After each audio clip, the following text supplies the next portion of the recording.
গো আমি নয়ন জোড়াই দেখব শুধু তোমারে।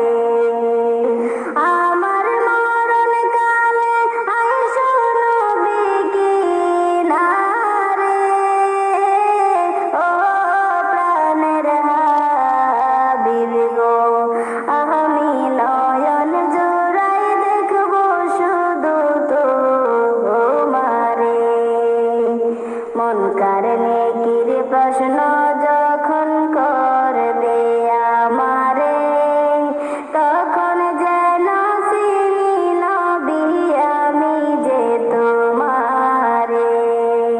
মনকার নেকির প্রশ্ন যখন